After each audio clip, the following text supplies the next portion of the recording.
Já estamos de volta com o programa Fashion e agora nós vamos conversar com ela, que é a advogada Jussara Tavares, no quadro O que diz a lei. E o tema de hoje que a gente vai debater, tirar algumas dúvidas, é o direito do portador de visão monocular. Então, se você tem dúvidas, fica ligadinho que nós trouxemos também uma convidada super especial, que é a oftalmologista Marília Bezerra, que está aqui conosco também. Sejam bem-vindas, seja bem-vinda mais uma vez, né, Jussara? É muito bom estar aqui, Séries. Eu estou tendo um retorno muito bom, né, das pessoas, o feedback. Que bom. As pessoas estão gostando muito das informações que a gente está trazendo. E sempre é um prazer estar aqui. E hoje, com a minha amiga, né, e médica, doutora Marília, para fazer esse bate-papo e a gente trazer essa novidade, que é o portador de deficiência, a visão monocular. Muito bem, seja bem-vinda, viu, doutora Marília? Obrigada. O papo hoje vai ser realmente muito esclarecedor. E para a gente começar, eu queria que você nos dissesse qual é o conceito da visão monocular para a medicina. O que é que isso significa? Tá, primeiro é um prazer estar aqui no seu programa e ter tido esse convite especial da minha amiga há 6 anos, através dos nossos filhos. Que bom. De Jussara. E aí vou falar um pouquinho para vocês sobre esse termo visão monocular. A Organização Mundial de Saúde, ela tem um código internacional de doenças que a gente, através desse código, a gente consegue dizer quem são os pacientes com visão monocular. Então, o que é que acontece? Se o paciente ele enxerga bem por um olho e no outro olho ele tem uma deficiência importante, ele tem uma quantidade de visão, de letras, que ele não enxerga, a gente considera ele como visão monocular. E que termo seria esse? Recentemente, houve uma mudança. Esse código internacional, ele dizia que o paciente que um dos olhos tivesse uma visão menor do que 20/400, que eu vou explicar depois, certo, ele seria considerado como uma cegueira monocular. E aí, ano passado, teve uma revisão, e essa visão, ela baixou, foi para 20/200. Então, se um paciente, ele no consultório, no exame do consultório, ele tem um dos olhos bom, e o outro olho, ele tem uma visão menor do que 20/200, ele já é considerado como um portador de visão monocular. Doutora Marília, qual é o exame que detecta o grau dessa visão? Então, é um exame simples, é um exame de consultório mesmo. Na verdade, é o exame inicial que a gente faz no consultório. O paciente senta naquela cadeira e a gente vai medir a acuidade visual dele. A gente tem umas tabelas que são padronizadas para uma distância de mais ou menos 6 metros. E as letras elas começam grandes e vão diminuindo. Acho que todo mundo aí já deve ter feito esse exame. Certo? Que é o exame para fazer os óculos. Só que a gente pede para o paciente colocar os óculos dele. Sim. E a gente mede o quanto ele enxerga de forma individual cada olho. Sim. Então, a gente faz de um olho, o paciente enxerga bem. A gente vai para o outro olho e aí ele só consegue ver uma letra grande, que a gente já tem padronizado essas tabelas, que no caso hoje, pelo novo Código Internacional de Doenças, é o 20/200. Então, é um exame simples mesmo de consultório. Não precisa de exames complementares, de exames mais detalhados. Na lei também fala, que eu estava até conversando com a Jussara, a respeito do campo visual. Então, o paciente, às vezes, ele pode ter uma visão central boa, mas se ele tiver um campo visual de um dos olhos menor do que 10%, que a gente vê também pelo campo visual, sim, ele também é considerado como cegueira monocular. E aí a gente pede a campimetria, que é o exame para medir o campo visual do paciente. Então, é um diagnóstico que é um diagnóstico simples. A gente tem diversas causas de cegueira monocular. Para a gente descobrir a causa dessa cegueira, a gente precisa de exames complementares. Mas, como eu estava falando para a Jussara, para a gente dar o laudo de cegueira monocular, eu costumo, nos meus pacientes, sempre colocar o CID, que é o Código de Cegueira Monocular, que é o 54.4. Sim. E eu sempre coloco também a causa dessa cegueira. Mas não é considerado obrigatório, certo? Essa causa. Agora, doutora Marília, quem é cego de um olho, né?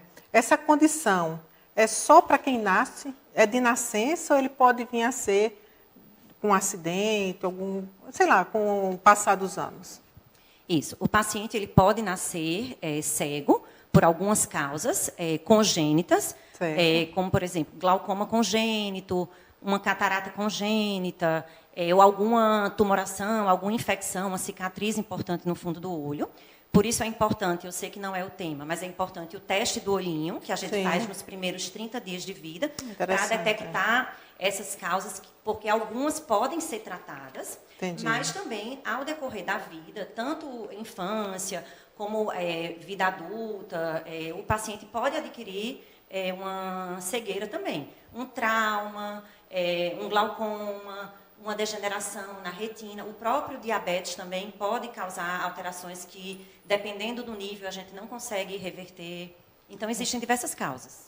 Aí, Séries, é importante, né, essa pergunta, porque hoje, como portador de deficiência monocular, ele pode nascer, como a doutora Marília falou, né, ser cego de um olho, popularmente falando, e ele pode adquirir a cegueira. E isso para o direito, né, para a parte que eu vou falar que me cabe, né, que é a aposentadoria para o portador de deficiência, é onde vai dar toda a diferença. Né, é onde vai trazer a diferença para a gente. Por quê?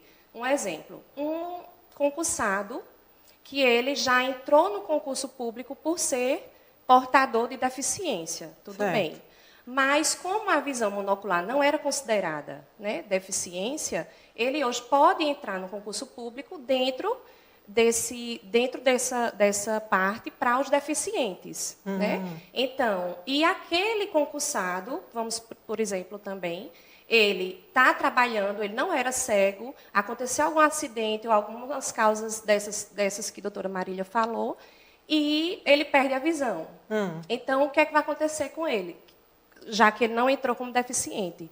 Aí a lei, né, que é da aposentadoria portador de deficiência, vai estar estabelecendo tudo isso, né, e eu vou explicar um pouquinho mais na frente, porque eu quero que a doutora Marília fale mais algumas coisas, mas essa parte é muito importante para a gente entender. Perfeito. Marília, quais são os desafios, né, de uma pessoa que é monocular? Então, um paciente cego monocular, né, que enxerga apenas por um dos olhos, ele pode, em minha opinião, ele pode ter uma vida normal. Só que ele vai apresentar algumas dificuldades. Né? Algumas limitações. Algumas limitações. Quais são essas principais limitações que eu interpreto? Principalmente em longas distâncias, em questão de profundidade. Então, ele perde, porque para a gente ter a profundidade, a gente precisa ter a visão dos dois olhos. Então, o paciente que enxerga apenas por um olho, ele vai ter um pouco de dificuldade nas atividades que exigem profundidade. E isso, às vezes, dependendo do local de trabalho, ele precisa até ser mudado de função. E também em lateralidade. Né? Então, para dirigir, ele pode dirigir, o deficiente monocular, para carteira A e B, que é carro normal, ele não vai poder dirigir caminhões, mas A e B ele pode tirar a carteira tranquilo, mas dirigir com todo cuidado, né? Porque ele perde um pouco dessa lateralidade na hora de olhar para os lados, de fazer uma ultrapassagem, de fazer uma baliza. Então, essas são mais as limitações na lateralidade, profundidade e longas distâncias. Aí eu entro novamente nessa essa questão que ela falou da questão de dirigir, de poder dirigir.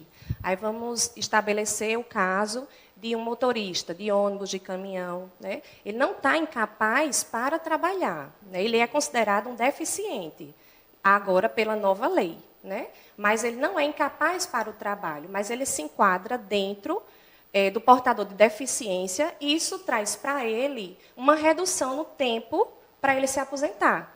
Então, por isso que é importante essas avaliações, né, e essa inovação na legislação para o portador de deficiência monocular. Agora, doutora Marília, há a possibilidade da recuperação da perda total da visão? Então, o que é que acontece? A maioria das causas de cegueira, elas são irreversíveis. Quando a gente dá um laudo de que o paciente é cego, então ele tem uma visão menor do que 20/200, que é daquele código que eu falei anteriormente, que é uma coisa mais técnica isso. A maioria das vezes é irreversível. Certo. Ele teve um glaucoma que não tratou e perdeu a visão, ele teve uma alteração importante de diabetes na retina, ele teve uma degeneração da retina por causa da idade, ou teve um trauma, que aí perdeu um dos olhos, precisou ser retirado, tem uma cicatriz. Isso aí é tudo irreversível. Mas tem 2 casos que a gente pode dar o laudo meio que temporário, até porque pode ser reavaliado depois pelo INSS, que são o caso de catarata. O paciente tem uma catarata muito grande e que a catarata ela é reversível. Você opera e o paciente volta a enxergar. Então, teoricamente, ele não é um cego. Certo? Mas alguns pacientes podem ter algum impedimento de fazer a cirurgia. Alguma contraindicação, ou pela idade, é muito idoso. Enfim, nesse caso, ele poderia ser reversível. E um outro caso também, que acontece, é bem comum, é um paciente que tem um grau pequenininho no olho e no outro olho ele tem um grau muito alto, que ele não consegue usar óculos, porque a gente tem um limite de diferença de graus entre os 2 olhos que a gente consegue usar. Então, se existir essa diferença muito grande, que ele não consegue usar óculos, por algum motivo não consegue usar lente de contato, ou não consegue fazer cirurgia para corrigir esse grau que é muito alto, a gente também pode enquadrar ele como uma cegueira monocular e seria, teoricamente, não é irreversível, porque se ele usasse a correção, ele conseguiria enxergar, certo? Aí o interessante nisso é porque, como a lei estabeleceu que é portador de deficiência visual, né, o monocular, então, independente desses prognósticos, sendo enquadrado dentro do CID, né, que a doutora Marília especificou, então, ele é deficiente. Isso não quer dizer que ele vai conseguir um benefício de aposentadoria por invalidez, mas ele pode conseguir o quê? Uma aposentadoria ao portador de deficiência, que tem essas reduções que eu falei, de idade e tempo de serviço. Então, o médico se preocupa muito na hora de fazer esse laudo, de atestar, né, porque é muito importante ser diagnosticado corretamente e o portador de visão monocular saber o que fazer com aquilo ali, né? Então, muitas vezes as pessoas procuram pessoas que não entendem da área, né, principalmente do direito previdenciário, e termina colocando a perder um direito que a pessoa tem, né? Essa lei foi agora, dia 23 de março, então é importante esses esclarecimentos, existem muitos portadores de visão monocular, né? E pode ser adquirida, né, pode ser de nascença, pode ter causado através de um acidente. E para essas pessoas também, trabalhadores que trabalham num caminhão, né, eu falei do concurso público, mas vamos falar de empregados. Ele se acidentou. Isso. Dentro do direito, a lei traz alguma novidade para quem é portador? Justamente essa novidade. Não, fora essa, teria outras tem novidades? Muitas novidades, certo. né? Por quê? O que é que acontece? O portador de visão monocular hoje é considerado deficiente. Antes não era. Então, a gente não podia enquadrar ele como deficiente. Então, a gente ia por outros caminhos. Ia pelo caminho de um auxílio-doença, né, de uma aposentadoria por invalidez, caso ele realmente ficasse ali inválido, incapaz para aquela atividade habitual dele. Hoje não. Hoje a gente vai enquadrar ele como um portador de deficiente. Tá. Então, ele vai para a aposentadoria ao portador de deficiência. E isso é bom por quê? Porque existem as reduções, né? Tanto de tempo por idade, se for uma aposentadoria por idade, reduz em 5 anos para homem e para mulher, e também no tempo de contribuição. Existe uma redução também bem considerável para a aposentadoria por tempo de contribuição para o portador de deficiência. Isso inclui tanto o monocular, né, a visão, a gente está trazendo esse tema específico por causa dessa publicação, dessa lei que foi sancionada agora dia 23 de março. Então, a gente quer trazer o que há de mais novo, né, dentro do direito para o quadro. Mas ele vai se enquadrar em todos os direitos que o deficiente tem. Né? Inclusive, a gente estava comentando sobre a vacina, né, doutora Marília? Isso. Então, eu até ontem eu recebi o telefonema de uma pessoa que viu que eu vim aqui hoje e perguntou essa questão da vacina. Porque alguns médicos estão dando... está tendo uma história aí de uns laudos, né, Sim. meio errados, enfim. E aí, o que é que acontece? Como, por lei, o paciente que tem visão monocular, ele foi enquadrado como deficiente, então, se pela PNI, que é o Plano Nacional de Imunização, o deficiente visual, ele entrou também com o direito à vacina, então, os portadores de visão monocular, agora, como são por lei deficientes, eles também vão ter direito a entrar na fila agora da vacinação, na lista que já está acontecendo, né? Então, a gente tem recebido muitos pacientes para pegar os laudos. Agora, qual seria a avaliação, né, que realmente assegure essa pessoa de que ela é deficiente, que ela tem todos os direitos? Qual seria esse tipo de avaliação? No caso, a lei estabelece que pode ser feita uma avaliação psicossocial. Certo. Né? O médico vai diagnosticar CID H54.4. Então, é essa ele vai que é a avaliação diagnosticar. que é chamada... Isso, eu estava falando para a Jussara. O laudo principal para a visão monocular é pelo médico oftalmologista. Certo? É com exame simples, de consultório, e que a gente consegue dizer claramente que ele é visão monocular. E esse assegura ele de todos os direitos. Isso aí, teoricamente, assegura. Aí é onde entra. E aí o que é essa avaliação biopsicossocial. Exatamente. É difícil essa palavra. Repetir várias vezes para não errar. Pois é. Ela pode ser feita. Isso vai envolver tanto assistentes sociais como o médico, né? O médico na parte do diagnóstico, e assistentes sociais ou psicólogos, porque vai ser avaliado para o portador de deficiência o local onde ele mora, se ele tem acesso às políticas públicas, à internet, né? Então, assim, é tudo relacionado ao portador de deficiência. Então, essa avaliação vai ser vista para a questão de benefícios previdenciários.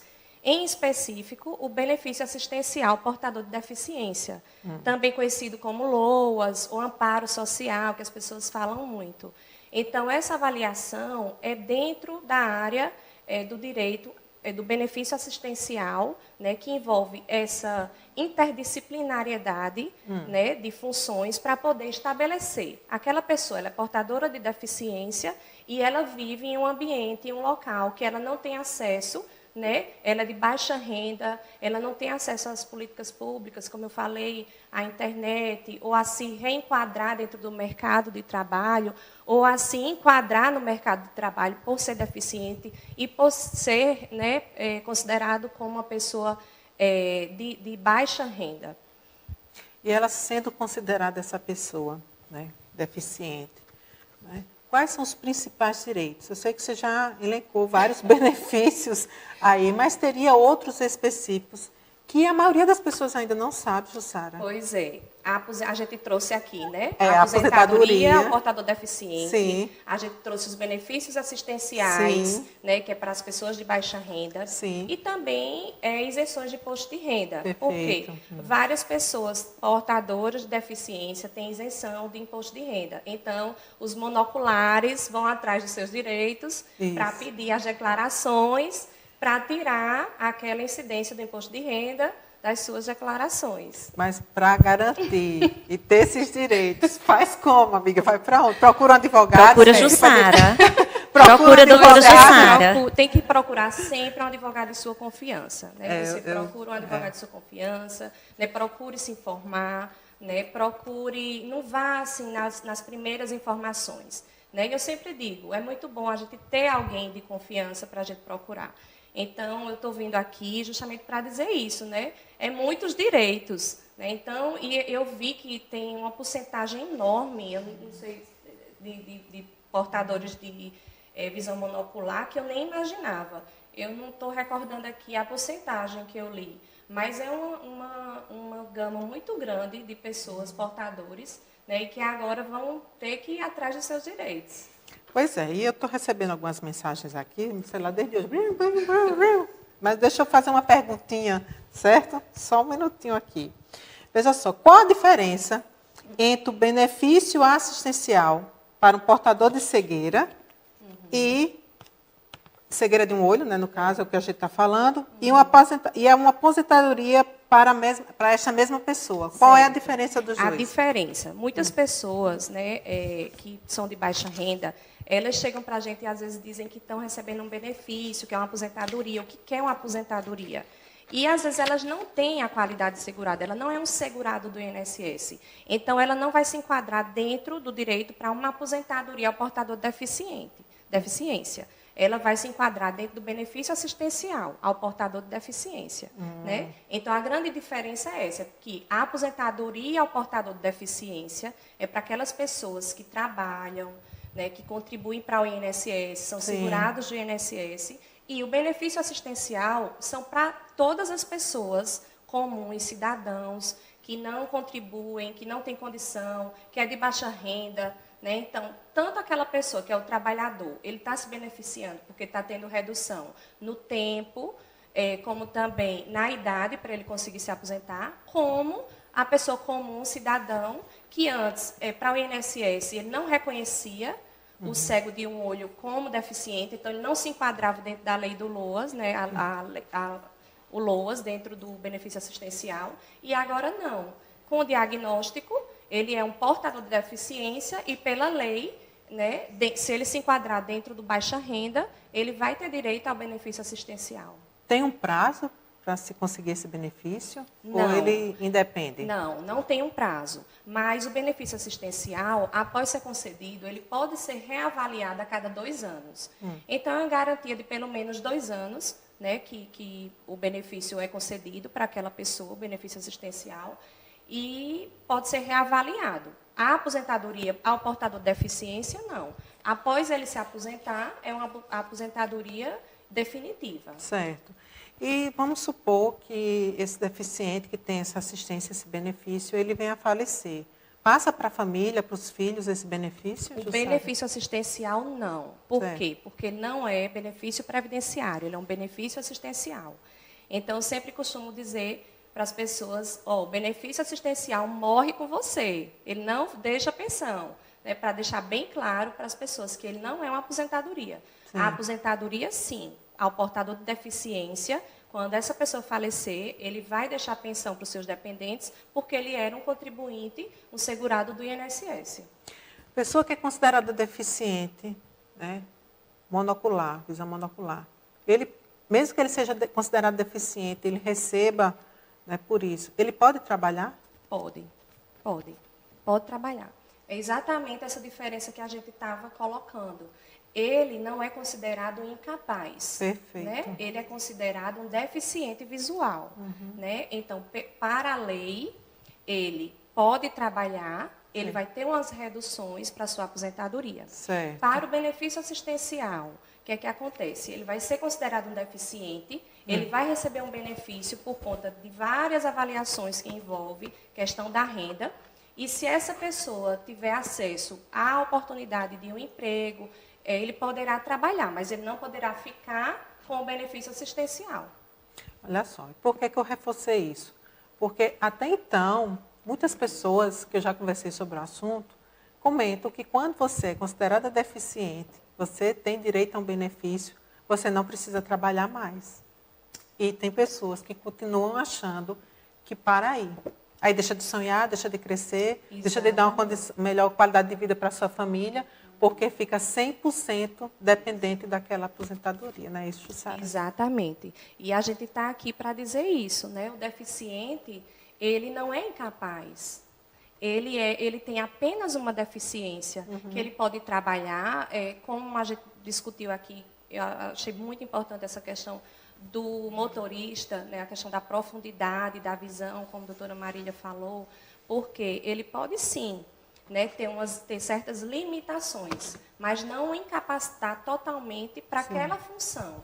Então, ele vai ter benefícios, né, por quê? Porque ele é um deficiente, ele é um portador de deficiência, então ele vai ter benefícios na lei, é isso que a lei está trazendo, né, reduções, porque ele vai se enquadrar dentro da legislação previdenciária como portador de deficiência, a legislação é bem específica para o portador de deficiência, Então, ele vai ter benefícios também de isenções tributárias nas políticas públicas, né, como a gente acabou de falar, a vacina do Covid. Então, ele não é considerado um incapaz, né? Ele é considerado um deficiente.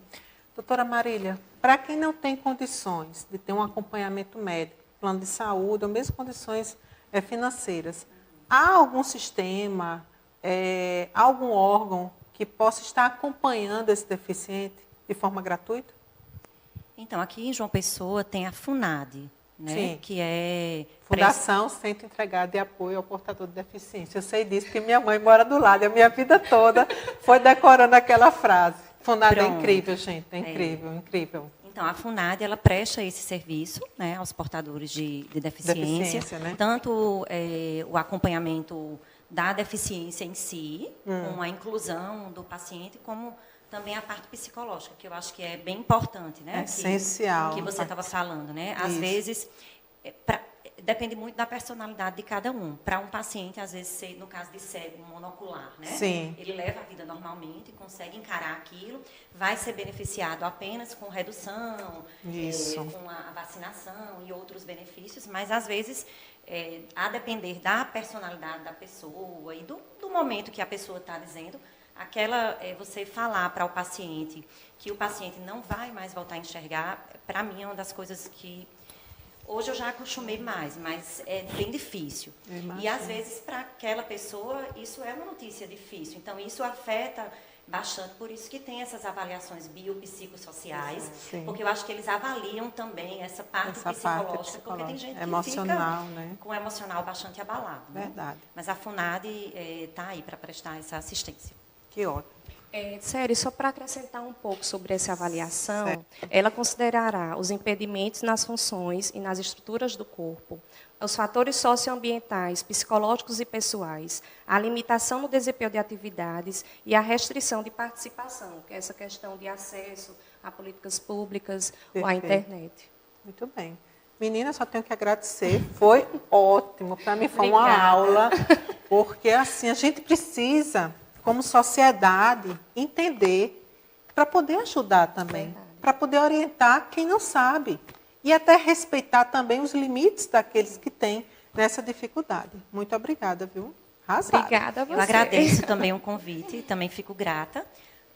Como é uma lei nova, né, a parte médica eu já tinha mais conhecimento, mas assim, Jussara acrescentou muito, eu também aprendi muito hoje aqui. Sim. Não sabia a diferença entre aposentadoria e benefício assistencial. Pois é. Aprendi aqui no sábado à tarde. Diga aí. E estou muito grata também. Obrigada pelo convite. É o quadro que diz a lei, viu? Nos informando aí todo sábado. Eu que fico assim muito lisonjeada com tudo, né, com suas palavras. Marília é minha amiga, né, mas muito competente dentro do trabalho dela. E eu fico muito emocionada com essas palavras e eu só quero trazer pessoas assim, viu, Séries, para esse quadro. E traga mesmo, porque você hoje tem um papel muito importante na sociedade, Sara. Você não tem noção. Bom, eu vou encerrando, né, que já chegou minha hora. Antes que ela chore. E eu choro junto, porque eu me emociono também. Eu estou aqui só me segurando, porque é muito importante esclarecer aqueles que não sabem. E eu vou indo, porque senão a apresentadora chora também. Tá? Bom, aguarda aí só um pouquinho, que eu vou só encerrar o programa.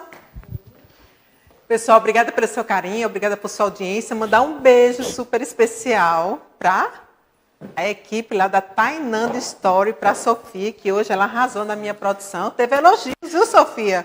No look aqui. Pois é, esse é um look da nova coleção da Tainand Story. Então, aproveita. Olha só, isso é uma calça, né, com um croppedzinho. Eu botei essa blusinha aqui, né, para dar um certo charme, esconder também mais a barriguinha e tudo mais dentro da coleção. Esse brinco faz parte da coleção da Carol Falcão, disponível também na Tainand Stories, tá vendo aqui? Então, pode chegar lá que você sai prontíssima, minha filha. Com Sofia é assim, é o look completo. São os acessórios e ela dá umas dicas ainda, viu? Pois é, mandar um beijo super especial para a equipe do G Amarante Beauty Salon, que fez o meu cabelo, né? Geise sempre atenciosa, né? Me socorreu essa semana para pintar o cabelo. Claro que a apresentadora aqui tem que dar um grau no cabelo, né? Pois é, então um beijo super especial aí para ela também. E Geise, que é terapeuta capilar, vou até avisar, viu? Tá com um tratamento super especial para você que está com queda de cabelo, né? Muita seborreia, tá com algum probleminha, olha, procure, porque Geise está se especializando no assunto. Ela está tendo ótimos resultados com os tratamentos que ela vem fazendo. Inclusive, eu vou até ela essa semana, porque eu tive uma queda muito acentuada de cabelo na pandemia. Eu canso de dizer aqui, realmente a ansiedade, né? Todo esse novo momento que nós estamos vivendo, realmente assim, me pegou de surpresa, e para administrar, e casa, e filho, e estar em casa, e a empresa é suspensa, e realmente assim, mexeu um pouco com as emoções. Tive essa queda de cabelo, que não foi pouca não, foi muito, tá aqui, mas foi luta. Então, você que também, isso é uma dica que eu dou para você, para que você também aí, né, recupere aí o seu fio de cabelo. Bom, então um beijo para vocês, muito obrigada pelo seu carinho, muito obrigada por sua atenção, por sua audiência. A gente faz esse programa com muito amor, com muito carinho, para passar muita informação para vocês. Então, até sábado, se Deus assim permitir. Cola que é sucesso!